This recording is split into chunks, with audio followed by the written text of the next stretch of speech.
Hello and welcome. It's time for more Hebrew reading. Okay. How is everybody? Do not talk like a vampire. I don't know how, but if I did, I would. No. If I knew how, I would. Welcome back this evening or afternoon. I don't know what time it is where you are. Of course, I'm Jason. I'm going to put our names up here real quick. Jason, Jonathan, and Colton. Jonathan is last nameless because that's how he likes it. How do I do that? Let's see. I think I can somehow. I don't remember your last name. Beck. You don't remember my last name. Just joking. I feel hurt. Out in live chat land, we have Muriel that said shalom. Anybody else out there that wants to say hello? Hello, Mr. Kirkpatrick. We have how we doing? Together for 4 years, and you don't know my last name. That is really I know your last name. He definitely before you said it. I don't know what you're talking about. I was typing before you said it. So anyway, good evening. Tonight we're continuing in Joshua chapter 10. I think we'll probably finish chapter 10 next week. We're going to be covering in Wine Green what we worked over last week, which was the addition of object suffix pronouns or pronominal suffixes. Wonderful. Good. It's good exercise. We had a good time, I think, doing that last week. I know Colton enjoyed, Galen enjoyed. Jonathan just don't like just random grammar nonsense. But okay, so let's. I've just been through hell with those already. I don't want to revisit them. But it is part of the lineup. So don't forget that patreon.com/the Hebrew Cafe is where you can go get signed up for our Patreon and help us out a little bit.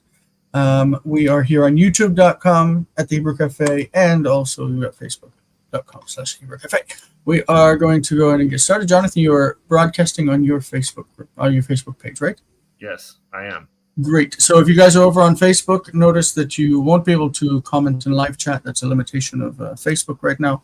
But you the design is to bring people to YouTube from the Facebook page. Yeah, you can come over to YouTube and do whatever you need to do over here. I just noticed that some of my computer stuff is not hooked up because my computer was off. If Facebook viewers are watching, does it count it on the stream? I really don't know. I don't know how it works. I'm not good at all this stuff. This is the first thing that I've ever done on YouTube Live, this project that we're working on now, and I hope that you guys are enjoying.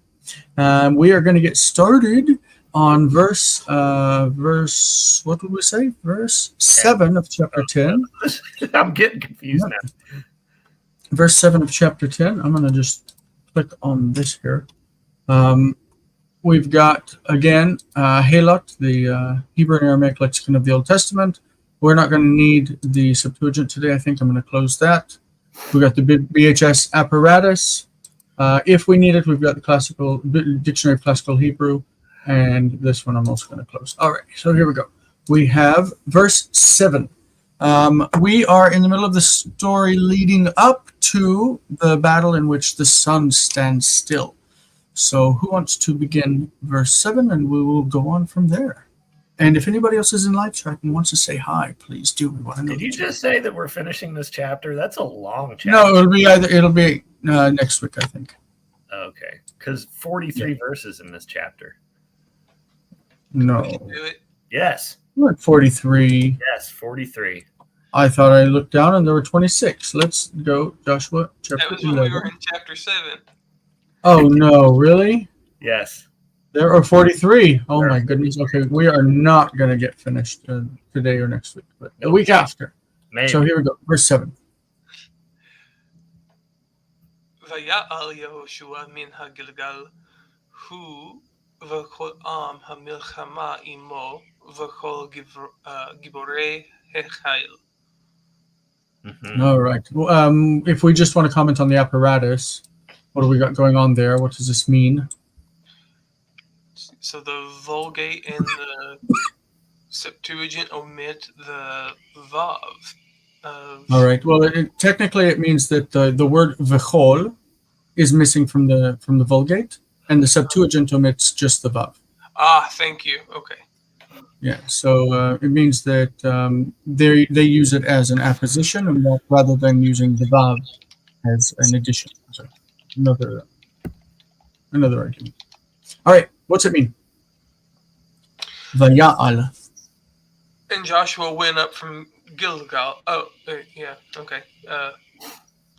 He and all the people of battle, sure, with him, and all the mighty strong men, no, the men of the army, Yeah, or the men of valor, or the men of Valor. They power. are mighty. You can do that. Huh? Mighty men of valor. Yep. Yeah. Vaya'al comes from what word? What's the Allah. root? Allah. Allah means he Went up. went up. It doesn't mean God. Allah. Galen is here Clever. too. Howdy, howdy. Clever. Yeah. So Allah is he went up. So the future or the imperfect, I guess, the 𝗥𝗘𝗦𝗛𝗧 is ya'ale, and we drop the hey on the vav consecutive form vaya'al, which is a segolit form with a consonant cluster that's broken with a patach. Great.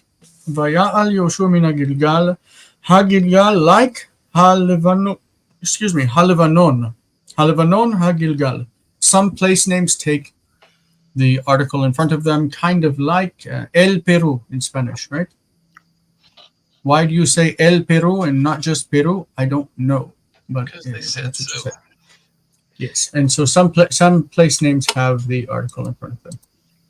We do it too. We say the United States, right? We don't say I live in United States. We say I live in the United States. That kind of makes sense to And everybody. in Ukraine, which Not sounds anymore. weird in my ear.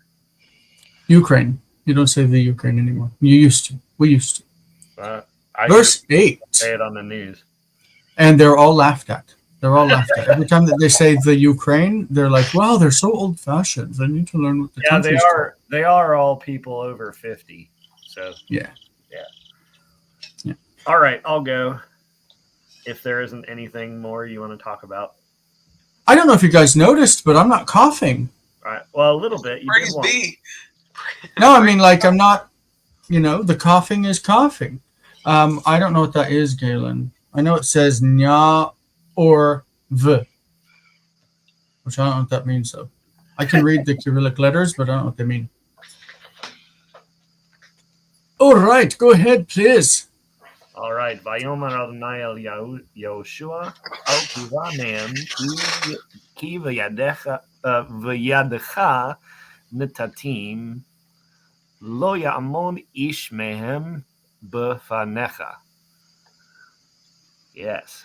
So Adonai said to Joshua, "Do not fear them, for I have given them into your hands.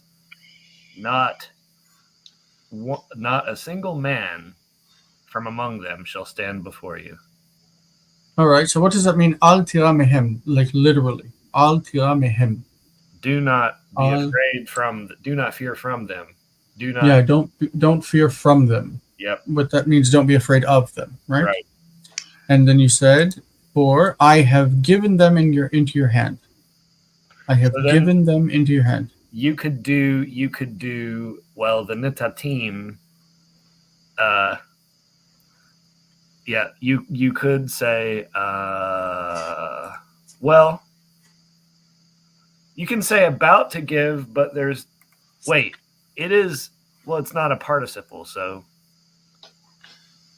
I think you could do about to give.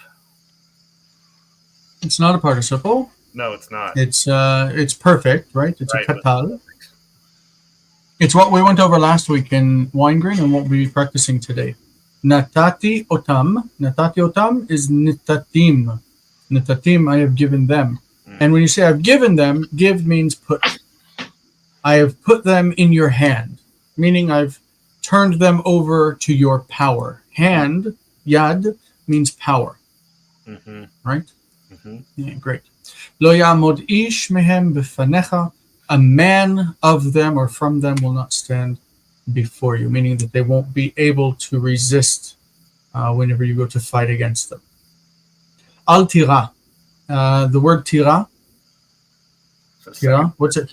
Second person. Yeah. Al. Sorry. What's it come from? Yale, a state of verb. Yeah.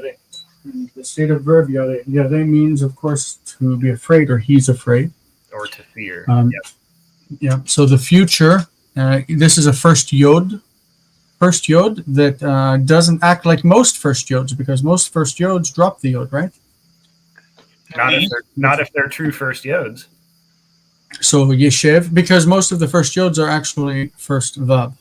Right. Like yeshiv becomes yashav with yod becomes teshiv without yod. Teshiv. It's kind of like telech that drops the hey. But here, the first yod is a real first yod and it stays. So it's like lishon, to sleep, becomes yishan. Yishan, he will sleep. This one becomes... Yarash does that. Yes, yirash in the future, and yira, he will be afraid. So yira, he will be afraid. Yirash, he will inherit or dispossess.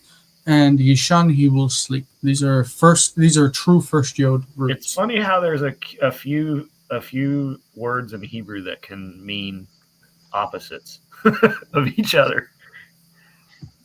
Like to inherit or dispossess? Right, exactly. Or to what's another one? To praise and to curse. Right? Levarech, yeah. Alrighty, so we're going on to verse 9. Unless there are any questions from the...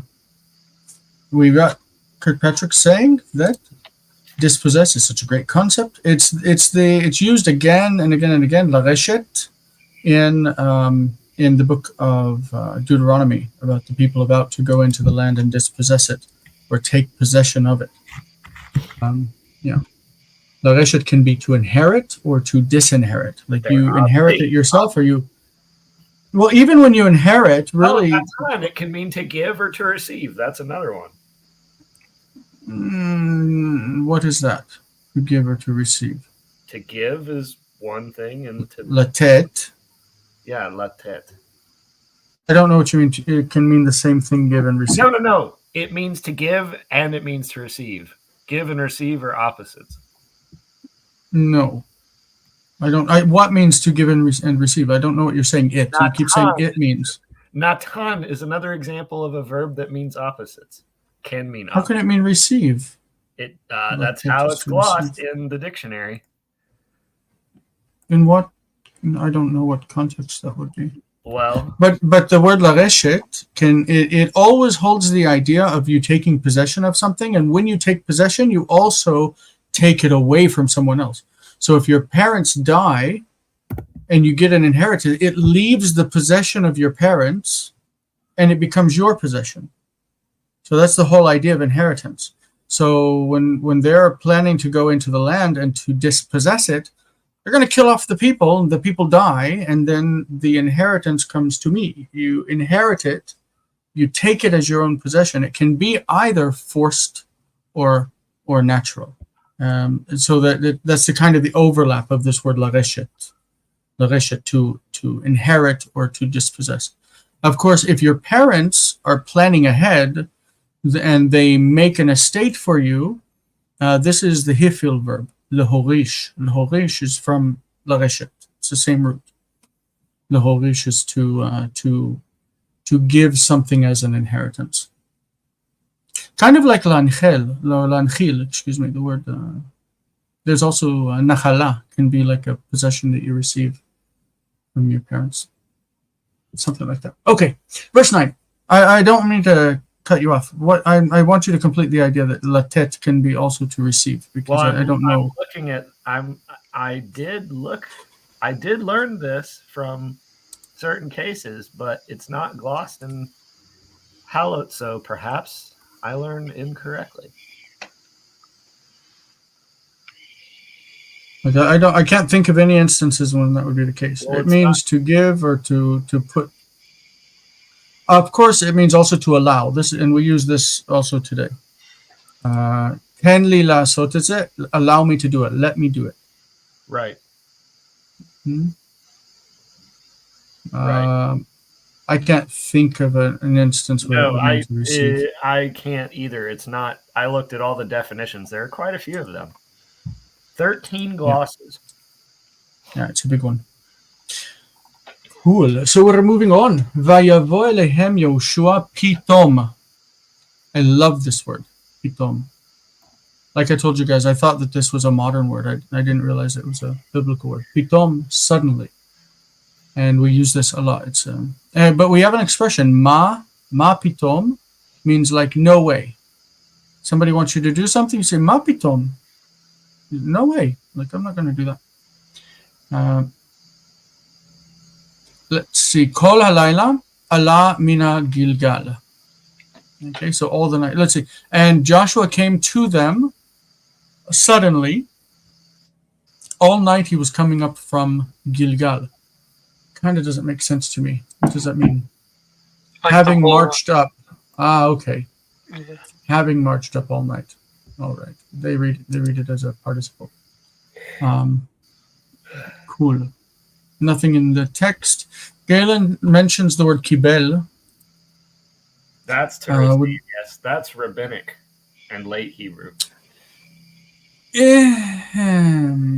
There's good argument that the root kabal for receiving was an ancient word in Hebrew, very ancient, and that eventually it fell out of use, and instead they used lakach to mean receive and take, both of the nuances, to take and to receive. That's what it is. That's what it is.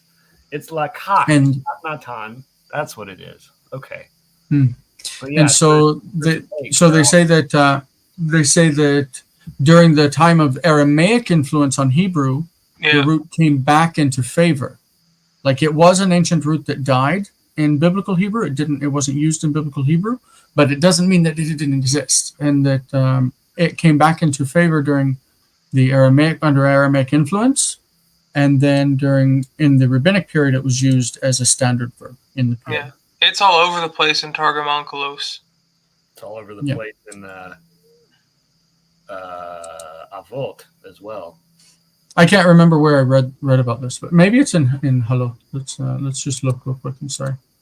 I don't know if it's going to show us kabal because it's not a root that's used.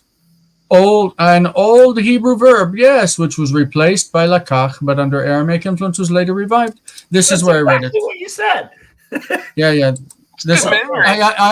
I read things and they stick in my brain, but I don't always remember where I read them. And I did read the whole entry on this word in Halo a long time ago. So that's where it came from.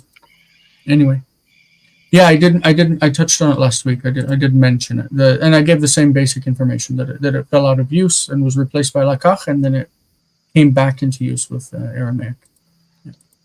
Very cool, and it's really good because we want a distinction between you take something and you receive something. Like taking and receiving are really two different concepts. So it's good that distinction came back into use, because lakach can be ambiguous. But you're saying that lakach has a usage that means give also? No. That's what you're saying? To take or to receive are opposites. You can take something or get something. But again, it's kind of like what we said about the last one with inheriting. Right, which is the point that I'm trying to make, right? Yeah, but it's, I think the distinction isn't opposite. The distinction is how you get it. Like, is it something that you do by will and force, or is it something that is done to you? Henry says he's sorry he can't make it because he's sick. Poor Henry. Indeed. I hope he feels better. So if I take something, it's my will, and I'm kind of forcing it. But if I receive something, it's you that gives, and it comes to me. So it's that's the difference also between dispossessing, where you're forcing them to lose possession of something, and inheriting, where they are passing away of whatever natural cause that's causing the property to transfer to you. So it's an issue of will and force is the way that I would see it. It's a distinction. Anyway, verse 10. I think we're back to Jonathan. Okay. ויהומם אדוני לפני ישראל, ויקם מכה גדולה בגבעון, וירדפם דרך מעלה 𝗥𝗘𝗦𝗡𝗦𝗧𝗓 Azeka. Why is it 𝗥𝗚𝗚𝗃 and not 𝗥𝗚𝗃, Jason? No, because you said Azaka. I know, but you said 𝗥𝗚𝗃. No, I was overcorrecting to get your ear to catch that it was not kamatz. Right. Okay. So 𝗥𝗚𝗃. But if I were reading it normally, I would say Azaka. Azeka. 𝗥𝗚. Yeah. Vad So makeda. Adonai confused them before Israel. That's weird. Who did he confuse? Or maybe cause them to go into dismay.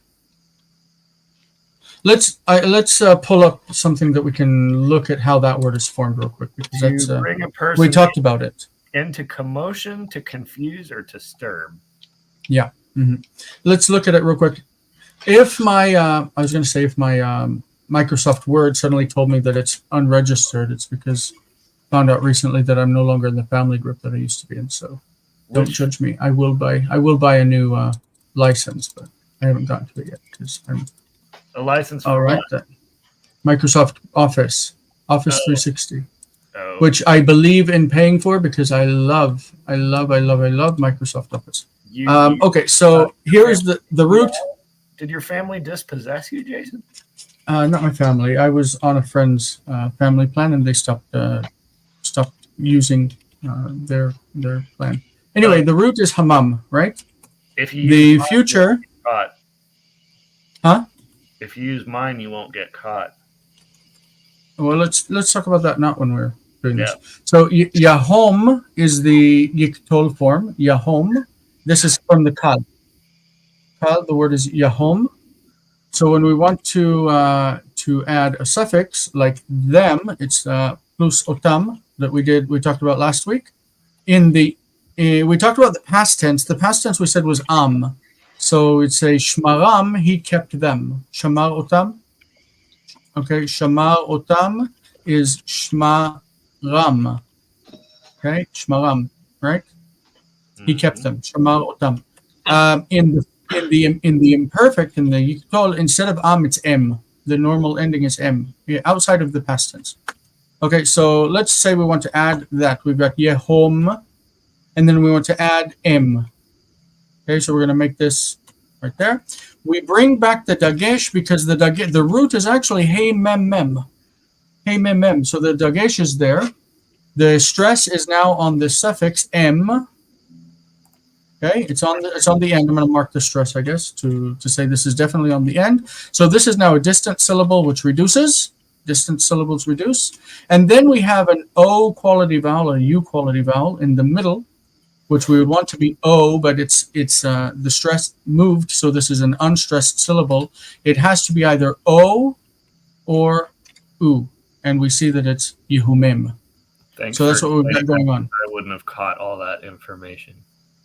Yeah, so let's get back to it. But that's the verb Vayehumim, and he confused them. He cast them into confusion before Israel. That's why if an army goes into confusion, they're not orderly. They're not strong, right? They lose their strength. Okay, go ahead. Oh, did I not finish it? I don't. No, you didn't translate it. You got to by a camera. No, I didn't finish it. Wait. I finished reading it, but I didn't translate it. Okay. So Adonai confused them before Israel. So whoever these people are. And he smote them, or slew them, with a great slaughter at Givon, and pursued them by way of the going up. Mm-hmm. Yeah, like on the way up, right? Yep. On the way up to Beit Horon. Yep. And smote them as far as Azekah and Makeda. Yep. So notice when you read the Vav consecutive, what's that? I like that they rhyme. Azekah Makeda. Yeah. But notice that all of these Vav consecutives that are referring to the past use the 𝗥𝗘𝗦 form, the Vayik'tol. And so the 𝗥𝗘𝗦𝗪, when it has the suffix, is going to be M. It's an E, an I quality / E quality vowel. M. So Vayakem, he smote them. And then Vayirdephim, he pursued them. And we'll get to that in a few lessons in Weingrain. Right now we're dealing with the Katal forms. All right. Colton, we've got verse 11. Sure. You got a long one. Okay.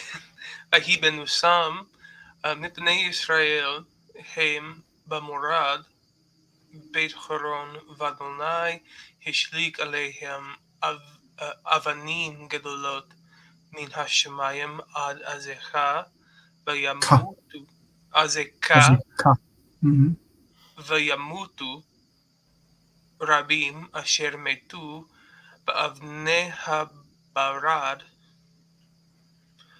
מאשר הרגו בני ישראל בחרב. Where should the accent be on that mem tav vav verb? That's a genuine question for myself. I get confused with the 𝗥𝗘𝗦𝗧𝗢𝗙. Yeah, vayametu. So this accent is post positive. It will always appear after the last letter of the word, but it is also reduplicated, and it always appears on the actual syllable that's stressed. Right. So this accent is called pashta.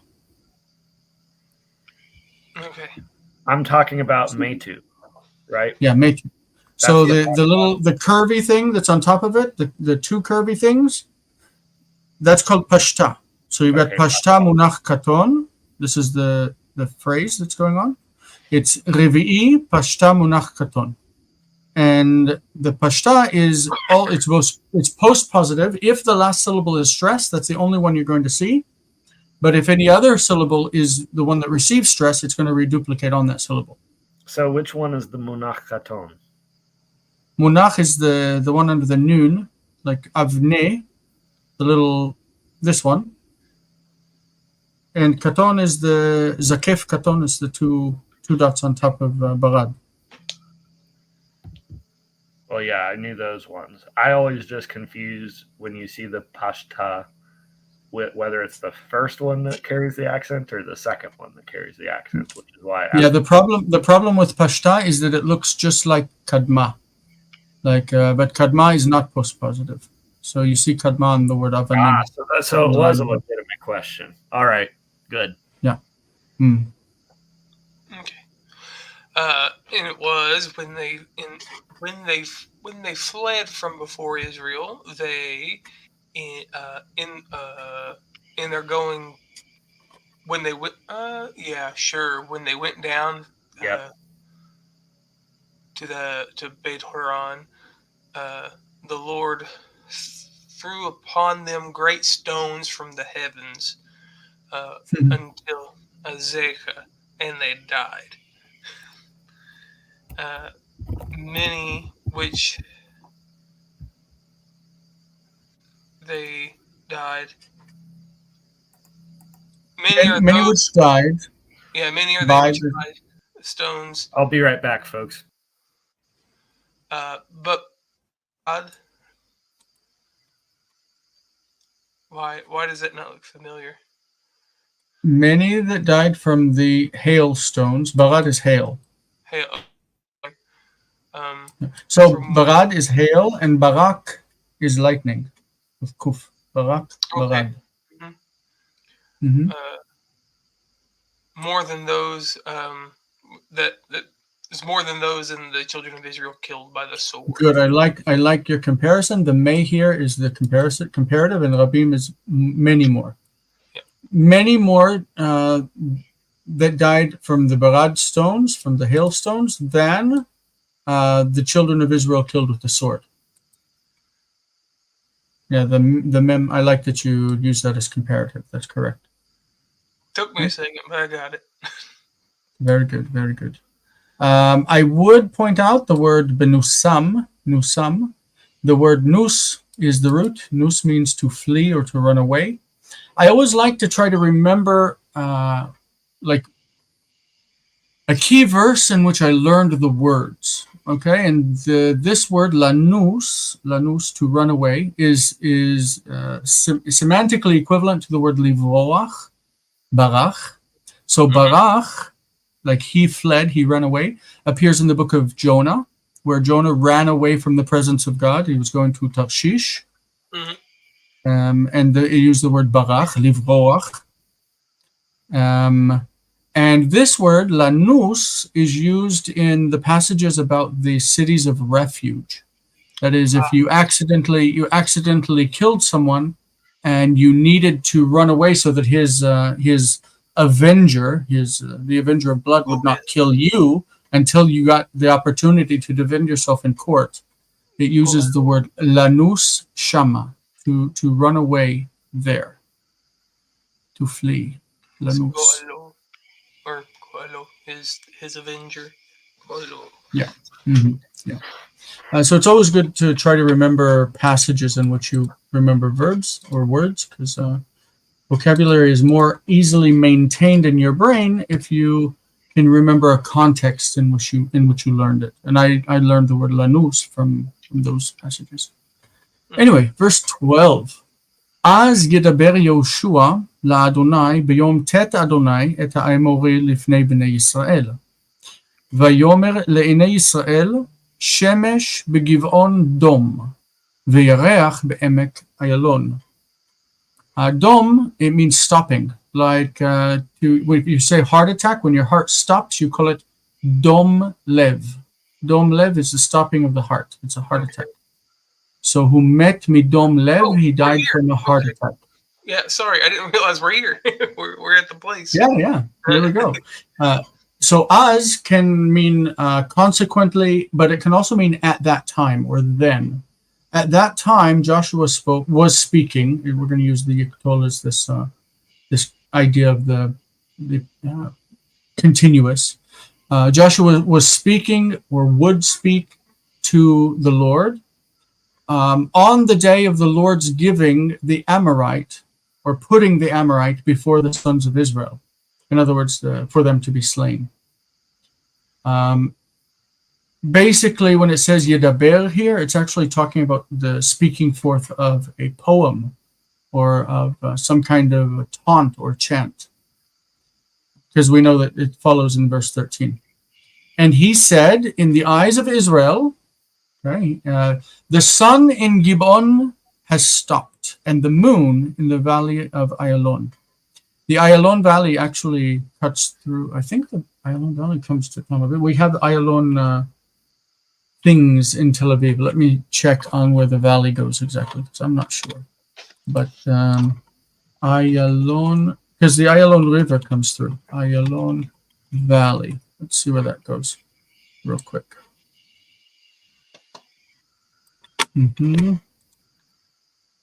I wish that it would just show a little map, huh? The train passes the Ayalon Valley in Israel. We have the Ayalon River here. There's the map. I don't think it's going to show it. Images. Well, I guess this cuts through it. The bridge that this train goes on. Right here. Google Earth just let me look up. It looks really pretty. Yeah, it just let me look up Emek Ayalon, and it kind of gave me a little section that it runs through. So I don't know. Nice. Because I don't. But it doesn't cut through Tel Aviv, I assume. I guess. No, it doesn't look like it. It looks like it goes, along,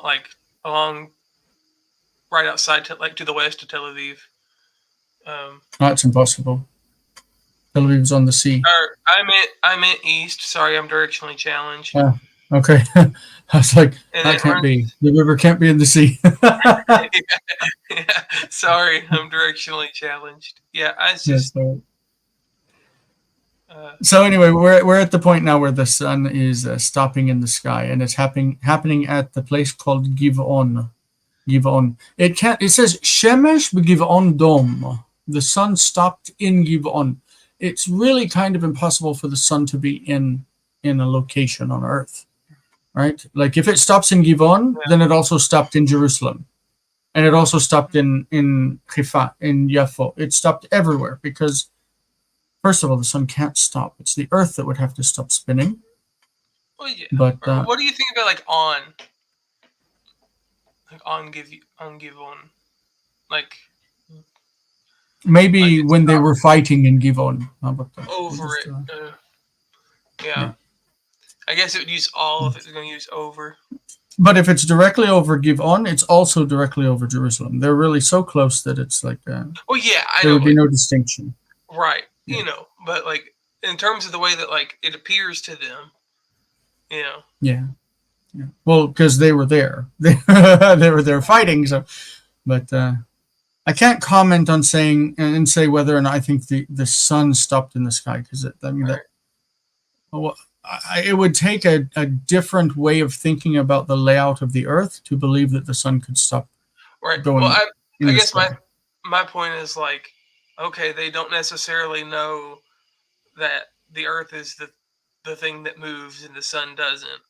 So to them, it seems, from their perception, it stopped. I'm thinking like it stopped over the top of, and the sun. I think we'd have to be in the mindset of something like Doctor Who, where I don't know if you saw the latest episode of Doctor Who, where Rose, his new companion, where she got like stuck in this alternate time where she was going to like correct a historical blunder. Quite interesting, a good episode, but maybe we should see it as like time froze where they were fighting, and the only people that were moving, time froze outside, but the only people who were still moving and engaged were the ones who were involved in this fight. Yeah, like I've never Flash and the thought Speed about it Force. that way. They tapped into the Speed Force. That's what it is. Yes, and that there's a bubble that's around them with the lightning going everywhere. I like that way better. And Jason starts talking about Doctor Who, and two people leave. It's like, Doctor Who is a fascinating show. It's good.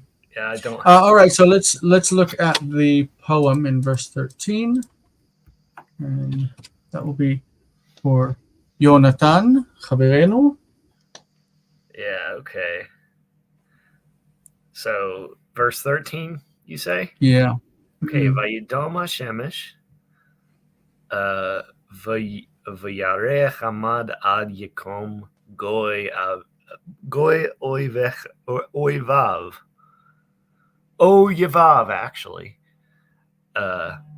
Halo hi ketuva al sefer hayashar vayamod hashemesh b'chatzi hashamayim v'lo atz lavo kayom tamim. Well, you have to forgive me. I thought that there was going to be a poem here, but that's not a poem. It's just a long freaking verse. I thought there was going to be a poem. Well, no, the English translate verses 12 and 13 as poetic. Then Joshua spoke to the Lord on the day when the Lord delivered up the Amorites before the sons of Israel, and he said in the sight of Israel, and here's poem: O sun, stand still at Gibon, and O moon in the valley of Aichalon. Oh, okay, because they take dom as an imperative. That's probably correct. Yeah, dom. Rather than the moon, stop, sun. Shemesh dom. Right. So the sun stood still and the moon stopped until the nation avenged themselves of their enemies. All right. So yeah. And then you keep going. Oh yeah. Oh, my allergies. Is it not written in the book of Yashar? So the sun stopped in the middle of the sky and did not hasten to go, I guess in this case, to go down for about a whole day. We've got some comments. Let's go to them. That is a weird idiom. Did not hasten. Notice the 𝗥𝗘𝗦𝗡𝗏 is feminine because we often use feminine for like concepts that are not material, right? Like 𝗥𝗚𝗚 𝗦𝗡, what does it mean? 𝗥𝗚𝗚 𝗦𝗡 is feminine. I don't know why, but we often use that. Okay, let's see. Vayidom. I think it's the same verb used to describe Aaron. That's Vayidom Aaron after his two sons are consumed in the temple and he was silent. Definitely. Domem is used a lot for things that are inanimate and cannot, he said it twice, that are inanimate and cannot speak. They're silent. He really got mixed around in my sentence. Well, it doesn't look like it. At least on my side, it looks fine. I think it's the same verb used to describe. I'm petting. It looks fine. Anybody looks fine to me. Yeah. Oh, he's out of reach now. All right. So domem is often used of something that is silent. It can also mean something that is silent because it's been destroyed, like a city. A city that is like Jerusalem. When it's destroyed, then it doesn't have any inhabitants, and so it's silent, which means desolate. That's the word. Desolate is used from this root as well. Yeah, because the city is silent and doesn't have any inhabitants. All right, we are on verse 14. We're with you, Colton. Is it 14? ולא היה כיום ההוא ולא היה. ולא היה. ולא היה כיום ההוא לפניו ואחריו לשמוע אדוני בקול איש כי אדוני נלחם לישראל. Ooh. What do you got? That's my favorite verb. Nilcham? Yes. Oh, no, not nilcham. Sorry. I misheard. I thought he said nicham. Oh. Comfort. No. And there was not. You almost left it out of English too. There was not. Yes. And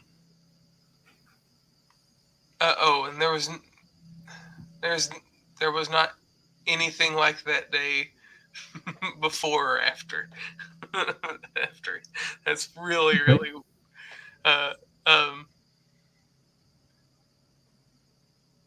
to hear. Sorry, I'm struggling with this one. To hear the Lord. So Adonai here is the subject of the verb lishma. There was not. It's weird that there's a lamed. You would expect a bet, perhaps, on that. Yeah, in which the Lord listened to the voice of man. Mm-hmm. For the Lord. Or you could say hearkened unto man's voice. Okay. Because why would God stop the sun? Because Joshua had requested extra time to finish the battle. Yeah, and for the Lord fought for Israel. Yeah. Mm-hmm. All right. Good. Verse 15. I don't think there's anything strange. I mean, the strangeness is the lishmoa. Lishmoa normally, as an infinitive construct, you would say lishmoa et Adonai, to hear God. Lishmoa b'kol Adonai, to obey God's voice. But lishmoa, it feels kind of weird to have the lamed prefix, to have the subject of that infinitive construct following it. Because normally an infinitive construct that's followed by its subject is going to be prefixed, like Jonathan said, with a bet or with a kaf, or with no prefix at all. It's kind of odd to have it with the lamed prefix. I mean, it's understandable. But you could say there was not like that day before it and after it for the Lord hearing or the Lord obeying the voice of a man. For the Lord was fighting for Israel. Like if you took the lamed there as for, for God hearing. There was no day for God hearing like he had on that day. It's kind of an odd construction, but we can understand it. Verse 15, the verb for to return is shuv. Okay, Shuv. we have to read it. We will. The Who verb for shuv, word for to return is lashuv. And so we need to read this second kamatz as O. It's a U quality vowel. Vayashov, not vayashav, but vayashov. Whose toes We know are you that- stepping on right now? Huh? Whose toes No are you one's. stepping on right now? Is it your No is one's. next verse your verse? Yeah. Oh, okay. So the kamatz is a small kamatz. It's kamatz katan, and we know this for two reasons. Number one, because we see the stress accent on the first kamatz, that is on the ya, vaya, and that means that the second kamatz is unstressed and the syllable is closed. An unstressed or unaccented syllable that is closed has a short vowel. It's a rule of grammar. So vayashov, that's the first reason. The second reason is because we know it comes from shuv. Okay, so vayashov Yoshua v'chol Yisrael imo el hamachane hagilgala. Hagilgala to Hagilgal. So Joshua returned, and all Israel with him, imo, to the camp, el hamachane, and then Hagilgala means in the direction of Gilgal. The stress, notice, is Hagilgala, right? The stress is on ga, and that is common with the directional hey, or the locative hey, the hey at the end of the word that represents direction toward. Yep. Should be pretty clear. We are going to 15. Go to 16. Yeah, we have a lot of time left. We're do. making headway. We do. So then we have Right. Vayanusu Hameshet Hamalachim Ha'ele, or Ha'ele, as Jason says. And everyone else in Israel. Yeah. Vayechavu v'u, if you want. Oh gosh, I'm sorry, my allergies are really bad. Vam'ara b'makeda. So we want to make that shva like very vocal. Ba me'ara, because the me'ara is a cave. Yeah. Me'ara. Yeah, ma'ara. So these 5 kings fled, and they hid themselves, probably a reflexive because it's a nifal, in a cave in Makeda. Yeah. Pretty cool. What these 5 kings were not mentioned before, right? So how They were they? They were at the beginning, I think. Not this chapter, but way before. 3. Therefore, Adonai-Zedek, king of Jerusalem, sent word to Hoham, king of Hebron, and to Piram, king of Yarmuth, and to Japhia of Lachish, Right. and Debir, king of Eglon. Verse Right. It's been a long time since we were back there in verse 3. So these 5 kings fled, and they hid in the cave in Makeda. Good. Verse 17. That'd be Colton.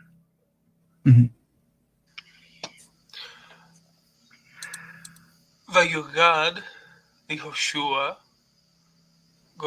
wow, sorry, moved up. Yeah, no, Lemor. נמצאו 5 המלכים נחבאים במערה במחדה. Horrible writing. Why? It's just repeating itself. Like No, it's not. It's not repeating because now it's somebody reporting to Joshua. Yes, but it's so simplistic. And it was You try to write biblical Hebrew. It's not easy. I did. I'm not sure if I succeeded very well. So what do we got with this Vayugad? Yeah, it's the Hofal of Nagad, or the Hufal, I guess, in this case. It was reported to Joshua saying, the 5 kings were found hiding in the cave of 𝗥𝗚𝗦𝗘𝗥𝗡. In the cave in 𝗥𝗚𝗦. Sorry. That's so stupid. Oh, These come on. 5 kings fled to a cave and they hid themselves in the cave. And then translate your sentence. Oh, you did. And then these 5 kings were found in the cave. It's like, okay, good, wonderful. No, it's not. It's not reporting narrative. This is reported speech, so it makes it more vivid. 5 kings ran and hid themselves in a cave, and it was reported to Joshua saying, "These 5 kings were found hiding in a cave." Okay. So Yeah, it's reported speech. Good. Vayugad, you said, is a hufal from nagad, which that's what people say. It's from the root nun gimel dalet. We would say that it's from yagid. Yagid, he will declare or announce, and yugad, it will be announced. So it's passive. It was announced to Joshua. Vayugad leOshua. So when we say it's hufal, we mean that it's passive. The hufal is passive of hifil, right? Yeah. How do we know? A lot of passive verbs in this sentence. Yeah, nechbeim, hiding as a participle in the nifal participle. They were hidden. So how do we know the difference between, like, yugad, it will be declared, passive, and yulad, he will be born, or he was born, excuse me. We don't. How do we know that yugad is pual, or it's not pual, but is hufal, and yulad is kal? Call passive. Yeah, how do we know that? Because there's actually there's no it's the presence of the Does it have to do with transitivity? That this one has the hifil, and so the passive is hufal. Yeah, but there is no. Yeah, the yulad looks like pual. Mm-hmm. It looks like pual, or it looks like, maybe if it were future, it would be like yukach. Like it looks like it's hufal, maybe. But these stems don't exist with those roots. So we don't say. We do have one instance of PL with yalad, and that is in the what's become a noun, that is a midwife, the woman who helps, a doula, a woman who helps a woman give birth.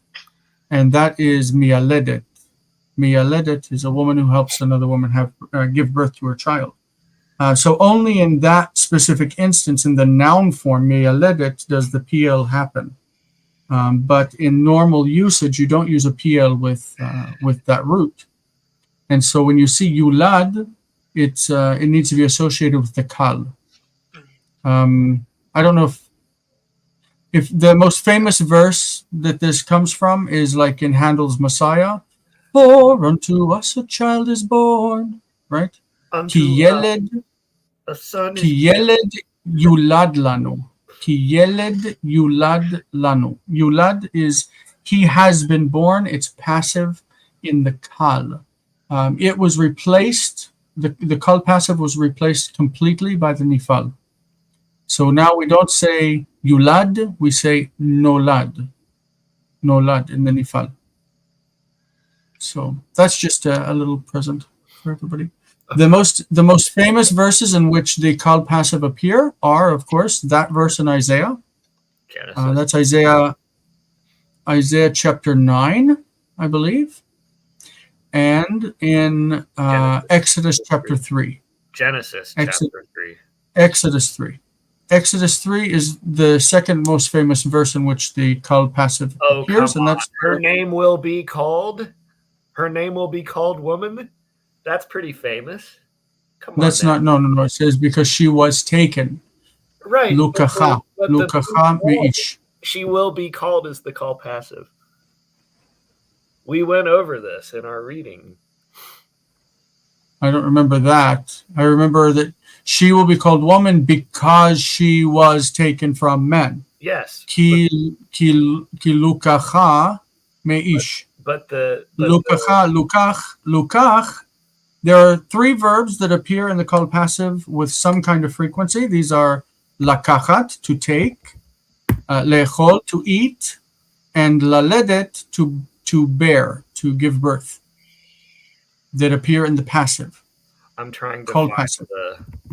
So you're thinking of לוקחה, yes, that she was taken. That's the call passive. This one, לוקחה. Okay, that's what I was היא thinking. מאיש לוקחה זאת. This one was taken from men. But apart from that, the most famous verse that the called passive appears in is Isaiah 9:6. 9:6, I believe. For unto us a child is born. I don't know, maybe it's not verse 6, but it's in Isaiah 9. And the other one is Enenu Ukal. This is Exodus chapter 3. וירא מלאך אדוני אליו בלבת אש, לבת אש is להבת אש, it's a flame of fire, מתוך הסנה, וירא והנה הסנה בוער באש, והסנה איננו אוקל. אוקל looks very strange because what it's a participle, it's a called passive participle. We would say איננו נאכל. נאכל, it's not being devoured, it's passive. And ukal here looks like pu'al, but there is no PL of the root achal. The PL doesn't exist. And so this is called passive. That is the fun called passive. And those with lukochal in Genesis chapter 2, those three verses are the most famous of called passive. Yeah, for sure. But it does happen in other places. Like yulad happens in many places. You can find it in even in the genealogies in the book of Genesis. It's really neat. All right, I think, what verse did we reach? 16? Let's see, Joshua 10:16. We reached 17. That means that we will start in 18 for next week. Please go and follow us on YouTube. Come and join us on Facebook. And if you are really interested, sign up on Patreon. Yes. You'll have access to other things with the wine grain study, which we are going to continue right after this. Wine grain, English to Hebrew, exercise 23. I will not be here because my family has asked for my presence. Oh. My family asks for my presence all the time. I know. And yeah, I already watched the new episode of Doctor Who. I hope I didn't spoil it for you, Kirkpatrick. Because it was the episode that I watched this morning. Well, you kind of did. I didn't mean to. but it goes in very interesting ways, and you won't expect it. So it's a good episode. Great. Let's get into gear for Wine Grain. We will meet you on the flip side. Am Yisrael Chai. We'll see you next time. And Am Palestine Chai, unfortunately. Oh. I don't like genocide, but that's an odd thing to say. So I hope both peoples have a right to exist. The government, on the other hand, I hope the government gets wiped out. I think you just said, may the Philistine people live. Well, that's where they trace their roots. So I was using the Hebrew version of it. Anyway. Okay, bye. See you. Bye, everyone. I'm Yisrael Chai. See you.